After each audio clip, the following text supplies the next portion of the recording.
Hello बच्चों, नमस्कार। मैं हूं नारायण पटेल। आपके अपने चैनल पर आज हम बात करेंगे अटल आवासीय प्रवेश परीक्षा 2023, जिसकी परीक्षा 20 जून से सभी मंडलों की होनी है।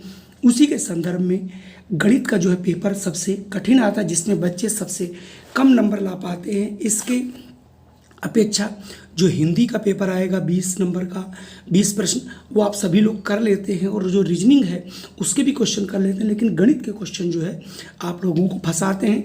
तो उसी का निवारण करने हेतु तो आज हम पूरा एक मॉडल पेपर लेके आए। आइए मेरे साथ, आप कॉपी कलम अपने हाथ में लीजिए और इन क्वेश्चनों को लगाइए। चाहे आप जवाहर नवोदय विद्यालय या विद्या ज्ञान प्रवेश परीक्षा की तैयारी कर रहे हैं, सभी के लिए हेल्पफुल होगा। तो देखिए, व्यंजक 7 × 8 + 2 भाग 1/2 का मान क्या होगा। जब आप इसे हल करेंगे, सबसे पहले आपको मालूम होना चाहिए BODMAS, बोर्ड मास। बी का मतलब ब्रैकेट यहाँ है नहीं, ऑफ मतलब का यहाँ पे है नहीं, डी का मतलब डिवाइड। सबसे पहले यहाँ पर हम लोग डिवाइड कर लेंगे, तो यानी 7 × 8 + 2, और जहाँ डिवाइड होता है ये देखिए वहाँ पर हमने गुणा का निशान लगा लिया, उसको पलट दिया करते हैं। तो ये हो जाएगा हमारा यहाँ से 7 × 8 = 56 + 2 दूनी 4, तो कुल मिला के 56 और 4 हो जाएगा 60, जो कि ऑप्शन डी में आपको दिखाई पड़ रहा होगा। अगला प्रश्न है, -2 में से 2 घटाने पर शेष फल का निम्नलिखित में से क्या प्राप्त होगा। अब देखिए, यहाँ पर थोड़ा एडवांस करना है, यानी -2 से 2 को घटाना है। तो आप क्या करोगे बच्चों, -2 से -2 घटाएंगे। आप देखिए ये दोनों एक जैसे, -2 तो ये हो जाएंगे 4, वो भी किसके, माइनस के। तो यहाँ से ऑप्शन सी वाला आपको मिलेगा। अगर मैं अगले प्रश्न की बात करूँ, तो अगला प्रश्न आपके सामने है, LXV + XLV का मान क्या होगा। ये हमारे सिंबल हैं रोमन नंबर्स के, जहाँ पर L जो है बच्चों 50 को इंडिकेट करता है, X जो है वो 10 को इंडिकेट करता है, और जो V आप मानते हो उसे 5, और ये 1 के लिए निरूपित किया जाता है। तो आप यहाँ पर देखें, L 50 है, उसके बाद 10 है। ये देखिए यहाँ पर पहले 50 + 10 + ये V मतलब 5 है, तो ये हो गया 65, यानी पहला अंक आपका 65 दिखाई पड़ रहा है, ये वाला 65। दूसरा अगर देखें, उसके पहले 10 लग गया 40, और 5 45 है, यानी दूसरा वाला ये 45 है। इन दोनों का जोड़ पूछ रहा था, जोड़ कितना होगा, 110, जो कि ऑप्शन बी में आपको दिखाई पड़ रहा होगा। अगला पूछा जा रहा है, 4 अंकों की कुल कितनी संख्याएं होंगी। तो चूंकि 4 अंक की सबसे बड़ी संख्या होती है 9999, और इसमें से 3 अंकों की सबसे बड़ी संख्या अगर हम घटा दें तो हमें बचती हैं 4 अंकों की कुल कितनी संख्याएं होंगी, क्योंकि 4 अंक की संख्या में 1000 से स्टार्ट हो जाती है। तो यहाँ पर आप देखेंगे, घटा देंगे 9000, यानी सबसे बड़ी संख्या लिखना है 4 अंकों की, और सबसे बड़ी संख्या लिखना 3 अंक की। तो 3 अंक की उसमें से निकल जाएगी, और 4 अंक की जो भी संख्याएं होंगी वो सारी हमें कैलकुलेशन में आ जाएंगी। इनकी संख्या 9000 होगी, जो कि ऑप्शन डी में आपको दिखाई पड़ेगा। अगला प्रश्न थोड़ा सा एडवांस है, अच्छा भी है, कि 23 की घात 106 में इकाई का मान क्या होगा। इसके लिए हमें एक रूल बनाना पड़ता है। हालांकि मैंने पीछे वीडियो बनाई है, उसे आप देख सकते हैं, लेकिन फिर भी मैं यहाँ पर आपको बताए दे रहा हूँ। अगर आप 3 की पावर 1 करें, घात 1 करें, तो 3 × 3 3 की घात अगर हम 2 करें तो 3 × 3 9 आता है। 3 की घात 3 करें, 3 × 3 9 27 आता है। 3 9 7, और 3 की घात जब 4 करते हैं, 3 × 3 9, 3 27, 3 81, यानी 1 आता है।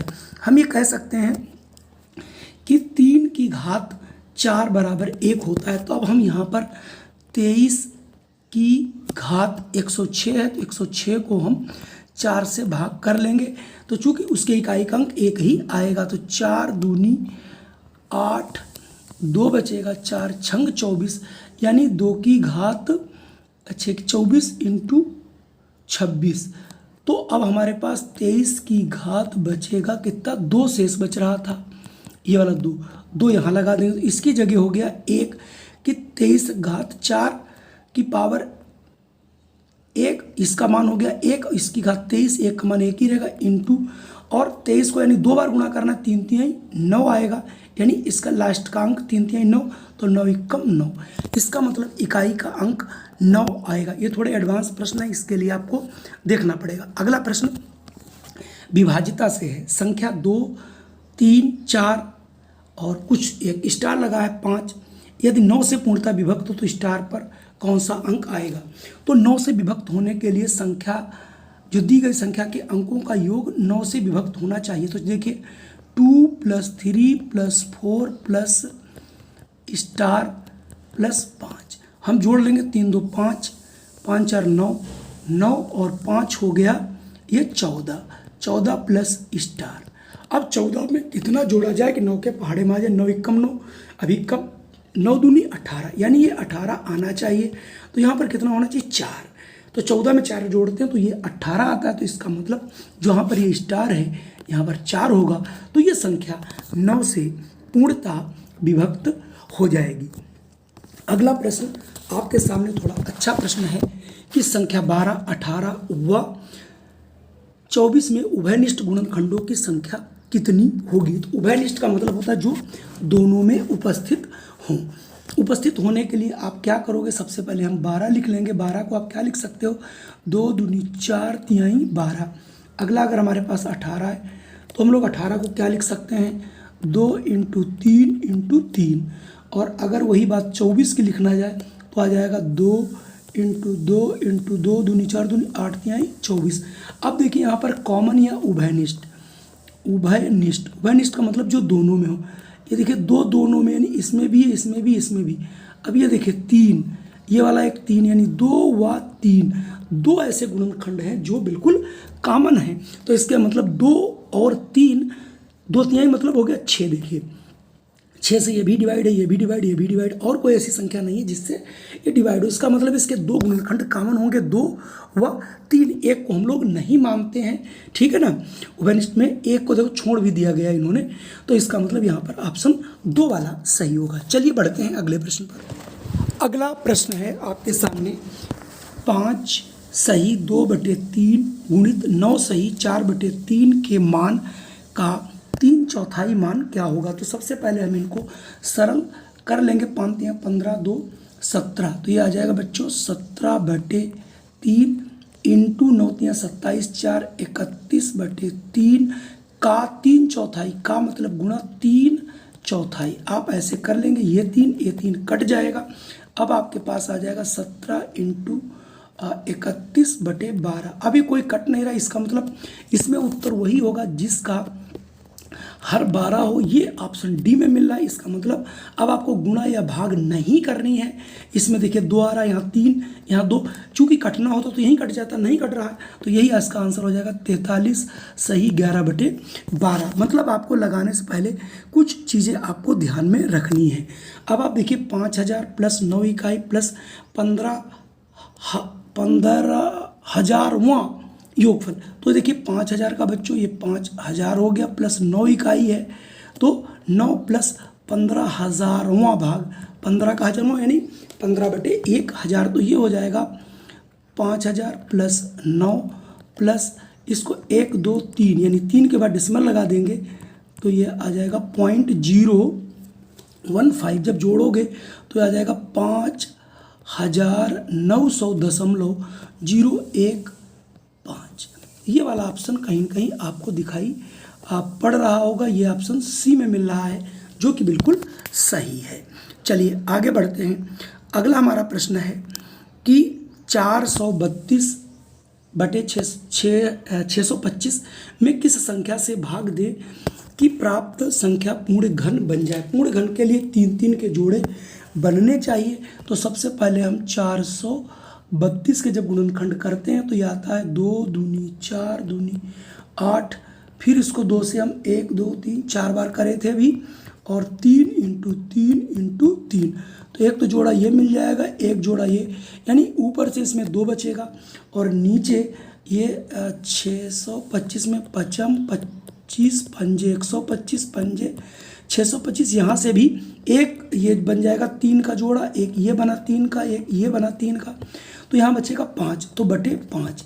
इसका ये मतलब है कि जो 2/5 है हमारा, अगर हम इस संख्या से इसको गुणा भाग अगर करना है तो इसको उल्टा कर देंगे, मतलब ये आया था हमारा 2/5, तो 2/5 से अगर हम इसे भाग कर देंगे तो ये संख्या जो है पूर्ण घन हमारी बन जाएगी। चलिए अगला प्रश्न है हमारे पास, 126, 144 और 180 का महत्तम समापवर्त क्या होगा। यहाँ 0 ज़्यादा लग गया है, तो आप यहाँ पर देखेंगे इसका महत्तम समापवर्त निकालना है तो आप क्या करोगे, 126 के गुणनखंड करोगे, 2 तिहाई 6 तिहाई 18 और 18 सत्ती। अगला अगर 144 आप लिखते हो तो आ जाएगा 2 दूनी 4 दूनी 8 दूनी 16 तिहाई 48 तिहाई।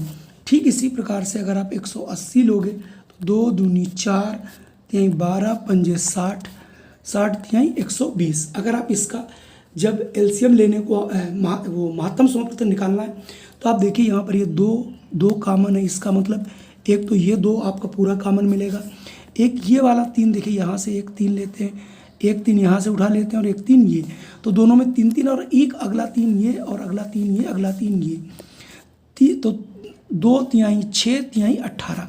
इसका मतलब इसका जो है महत्तम समापवर्त कितना आएगा, 18, जो कि 180 लिख गया, उसे आप देख लीजिएगा। अगला प्रश्न भी आपके लिए थोड़ा सा कठिन हो सकता है अगर आपने फार्मूला नहीं पढ़ा है। बराबर भुजा वाले एक वर्ग और समबाहु त्रिभुज के क्षेत्रफल का अनुपात क्या होगा। मान लेते हैं आपके सामने बच्चों ये एक वर्ग है, इसी के ऊपर इसी इतनी भुजाओं का मतलब ये सभी भुजाएं आपस में बराबर हैं। एक समबाहु त्रिभुज है और एक आपका वर्ग है, तो वर्ग और समबाहु त्रिभुज के क्षेत्रफलों का अनुपात, तो जो वर्ग होता है वर्ग का क्षेत्रफल होता है भुजा स्क्वायर। अगर मैं इसकी भुजा ए मान लूँ तो भुजा इंटू भुजा ए स्क्वायर हो जाएगा, और भाग करना यानी अनुपात इसका समबाहु त्रिभुज का होता है भुजा का वर्ग √3/4। जब आप इसे अनुपात में बदलोगे ए स्क्वायर अपान ए स्क्वायर √3/4 तो ये दोनों कट जाएंगे, तो ये आ जाएगा ऊपर 4 चला जाएगा 4/√3, यानी ये आ जाएगा 4:√3।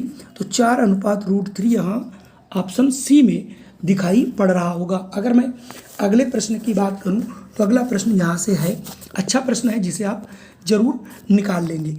560 किलोमीटर चलने में एक गाड़ी 7 घंटे का समय लेती है, तो 840 किलोमीटर चलने का कितना समय लेगी। अब आप यहाँ से निकाल सकते हो कि 560 किलोमीटर चलना है तो 7 घंटे लगता है, तो अगर 1 ही किलोमीटर चलना हो तो 7/560, इसलिए हमें चलना है 840। 1 घंटे निकाल लिए तो 840 से हम इसको गुणा कर लेंगे। जैसे ही हम इसको गुणा करेंगे हमारा क्वेश्चन आ जाएगा, ये 0 7 एकम 7 8 56, ये आ जाएगा हमारा 84/8। 8 से अगर हम इसको भाग करोगे तो आ जाएगा 8 एकम 8, भाग जाएगी नहीं, दशमलव लगाएंगे तो 8 पंजे 40, यानी 10.5 घंटे। तो इसका मतलब 10 घंटे 30 मिनट लगेगा, जो कि ऑप्शन में आपको ऑप्शन ए वाला बिल्कुल सही है, 10 घंटे 30 मिनट। चलिए अगले प्रश्न की ओर हम बढ़ते हैं। अगला प्रश्न किस प्रकार का है उसे आप लोग जरूर देखिए। वर्णिका की जनवरी माह की मासिक आय 25,000 रुपये है। मार्च में उसकी आय में 10/11 की वृद्धि की गई, तो मार्च की आय में रूप में कितने रुपए प्राप्त होंगे। सन्निकट मान बताना है, यानी लगभग मान आपको बताना है। तो देखिए 25,000 इसकी है तो 25,000 तो ये रहेगा ही, और इस 25,000 के ऊपर इसका निकालना है तो 10/11, इसको सिंपल फॉर्म में करेंगे तो 11 दाम 110 और 10 यानी 120/11 इंटू 10 100, ये हो गया 25,000 का जितना % दिया गया है। तो आप 1 2 0 हम यहाँ से बच्चों काट लेंगे और एक ये 0 काट देंगे।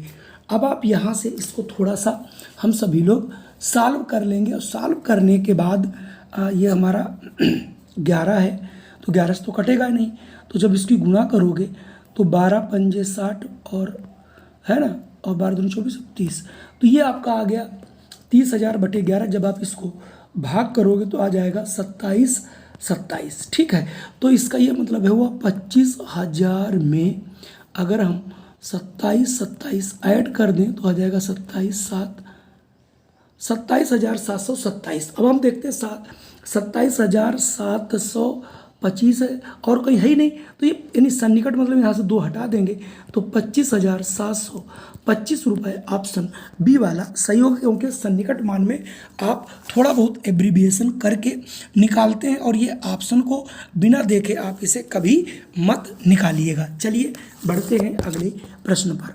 अगला प्रश्न आपके सामने है, किसी शहर की आबादी 4% वार्षिक दर से वृद्धि हो रही है। यदि शहर की वर्तमान जनसंख्या 15,000 हो तो 2 वर्ष में बढ़कर कितनी हो जाएगी।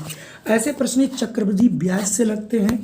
तो अगर आप ये देखें कि 2 वर्ष बाद कितनी होगी, तो मूलधन यानी कितनी आज है, ये थी 15,000 1 प्लस दर कितनी है 4/100 और समय कितना है यहाँ पे 2 वर्ष। तो यहाँ पर सूत्र होता है A बराबर P1 प्लस R/100n जहाँ पे समय होता है। तो अब आप यहाँ पर 15,000 ले लेंगे, 4 कम 4, 4 दूनी 8, 25 कम 25, 26/25 करेंगे, 2 बार गुणा कर देंगे तो ये आ जाएगा 15,000 इंटू 26 इंटू 26 इंटू 25, 2 बार गुणा है बच्चों, 25 कम 25, 25 छक्का 150, फिर 25 से काट देंगे, 25 दूना 50 और 25 चक्कू 100। तो इसका मतलब हो गया 24 इंटू 26 इंटू 26।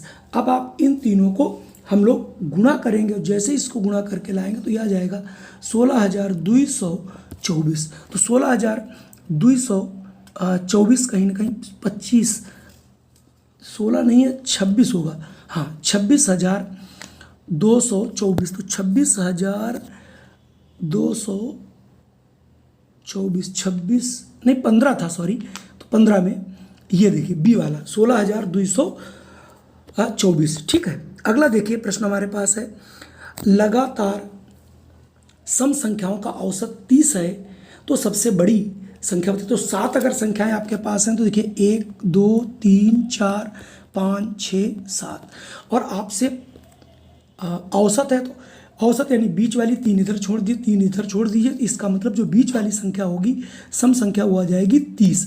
ये यहाँ पर दिया गया है, पूछ रहा है सबसे बड़ी, इसका मतलब ये 1 2 तीसरे नंबर वाली होगी, इसका मतलब अगली 32 होगी, दूसरी अगली 34, उसके बाद 36 होगी। ठीक इसी प्रकार से आपने देखा 3 अंक के छोड़ के था, तो इसका मतलब सम संख्या में 2 2 का अंतर हो, 2 3 6, तो 30 और 6 36 हो जाएगा। अगर सबसे छोटी पूछता तो हम 3 दूनी 6 यानी 30 में से आप 6 घटा देते तो ये 24 होता, तो सबसे छोटी संख्या 24 होगी और सबसे बड़ी संख्या आपकी 36 होगी। इस प्रकार से आप निकाल लेंगे। चलिए बढ़ते हैं अगले प्रश्न। अगला प्रश्न है, यदि 10% की हानि पर बेची गई वस्तु का विक्रय मूल्य 720 रुपये है तो वस्तु का क्रय मूल्य कितना होगा। अब आप देखिए, कोई अगर वस्तु हमारी x रुपये की थी, उस पर 10% हानि कर दी गई, ठीक है, तो 10% हानि करी गई, इसका मतलब वो 90% पर बेची गई, तो उस वस्तु का 90% कितने का हो गया 720 रुपये का, जहाँ पर क्रय मूल्य हमारा x रुपये है, तो x का 90% है, तो ये हो जाएगा 720 रुपये के बराबर, 0 0 कट जाएगा। अब आप तिर्यक गुणा करेंगे तो आ जाएगा 9x बराबर 720 इंटू 10। जब आप यहाँ से x बराबर निकालोगे बटे 9 करोगे, 9 1 कम 9 8 72, 80 दहामन 180, यानी वो वस्तु 800 रुपये की रही होगी, जिसका क्रय मूल्य 800 रुपये होगा। अगर हम 10% की हानि हो जाएगी तो वो 720 रुपये की बिक्री के लिए उपलब्ध होगी। चलिए अगला प्रश्न आपके सामने है, 6,250 का 5% वार्षिक ब्याज की दर से 4 वर्ष का साधारण ब्याज क्या होगा। तो चूंकि साधारण ब्याज का आपको फार्मूला सभी बच्चों को पता है कि ये होता है साधारण ब्याज, तो मूलधन समय दर बटे 100, बस इसमें आप रख दीजिए। मूलधन है 6,225, समय है 4 साल का, दर है 5% बटे 100 आप करेंगे। अब आप इसको थोड़ा सा काटने का प्रयास करेंगे, 1 0 और ये कितना था 6,250 था बच्चों, 6,250, 0 कट गया। फिर आप इसको 5 1 कम 5, 5 दूनी 10, 2 1 कम 2 दूनी 4। अब आप 625 को 2 से गुणा करेंगे तो ये आ जाएगा 1250। इसका मतलब 1250 रुपये का उसमें साधारण ब्याज लगेगा। अगला प्रश्न है, यदि 12 मजदूर किसी दीवार को 6 दिन में तैयार कर सकते हैं तो कितने दिनों में 8 मजदूर उस दीवार को तैयार कर सकते हैं। इसके लिए आप फार्मूला एक है, आप याद कर लीजिए, जो भी पहला दिया हो उसके लिए आप M1D1 बराबर M2D2, मतलब आदमी कितने हैं, कितने दिन लग रहे हैं, M मतलब मैन, D मतलब डे, फिर दूसरे में वही बराबर कर दीजिए। तो 12 मजदूर थे, 6 दिन में काम कर रहे थे। अब आपने यहाँ पर 8 मजदूर लगा दिए, कितने दिन में होगा पता नहीं, तो 8 D मिल करके 12 × 6 बनाते हैं, तो D2 कितना होगा 12/6, ये बटे 8 आ जाएगा। अब आप इसको यहाँ पर थोड़ा सा हल करना रहेगा, जैसे 4 दूनी 8, 4 तिहाई 12, 2 एकम 2 और 2 तिहाई 6, 3 तिहाई 9, यानी D2 = 9। इसका मतलब कार्य जो है वो 9 दिनों में समाप्त हो जाएगा। अगला प्रश्न वेरी मोस्ट इम्पॉर्टेंट प्रश्न है। एक बाल्टी में 4 लीटर पानी है, इसमें से एक सही 1/2 लीटर 500 मिलीलीटर पानी काम में लेने के बाद शेष पानी को समान क्षमता वाली 15 डिब्बियों में भरना है। पूर्णतः भरी डिब्बियों एवं आंशिक भरी डिब्बियों की संख्या में कितना अंतर होगा। बहुत आसान है, लेकिन थोड़ा सा आपको ध्यान लगाना है। 1 लीटर में 1000 मिलीलीटर होता, तो 4 मिलीलीटर आपके पास पानी है, तो इस 4 में से यानी 4000 मिलीलीटर पानी बना, उसमें से आपने 1.5 लीटर पानी, 1.5 लीटर का मतलब 1500 मिलीलीटर और 500 और, इसका मतलब 2000 मिलीलीटर आपने पानी ये खर्च कर दिया, तो आपके पास बचा 2000। अब 2000 जो आपके सामने बचा, इसमें से आप 15 मिलीलीटर की एक सीसी भरना, तो कितनी सीसियाँ भर सकती हैं ये पहले हम निकालेंगे। तो देखिए बच्चों, 15 एकम 15 कर देंगे, यहाँ हमारे पास 5 बचेगा, 0 लेके आएंगे तो 15 तिहाई 45 आएगा, फिर आपके पास 5 बचेगा, फिर 15 तिहाई 45 करोगे, 5 मिलीलीटर ये आपका बच जाएगा। इसका मतलब 133 तो पूरी डिब्बी भर जाएंगी। एक डिब्बी जो होगी 5 ml की, यानी एक आंशिक रूप से ये भरी होगी, आंशिक मतलब आधी या थोड़ी कम, और ये पूर्ण है, तो दोनों को जब अंतर कर दोगे तो 132, यानी 132 डिब्बियाँ पूरी भरी होंगी। उसको चूँकि अंतर पूछ रहा था, 133 पूरी भरी होंगी और आंशिक जो भरी होगी उसको कह रहा था कम करना, उसका अंतर निकालना है, तो 132 होगी। कुल मिला के ये आपके 20 प्रश्न थे जो वेरी मोस्ट इंपॉर्टेंट प्रश्न थे, वो हमने आपको बताया। अगर ये वीडियो पसंद आया हो तो कृपया इसे लाइक ज़रूर कर दें, और अगर चैनल पे पहली बार हो तो इसे सब्सक्राइब कर लें। और अधिक जानकारी के लिए आप हमारे ऐप को डाउनलोड कर सकते हैं, जिसका नाम है प्ले स्टोर पर जा कर के RNBSTUDY। फिर मिलता हूँ अगले वीडियो में। जय हिंद, वंदे मातरम।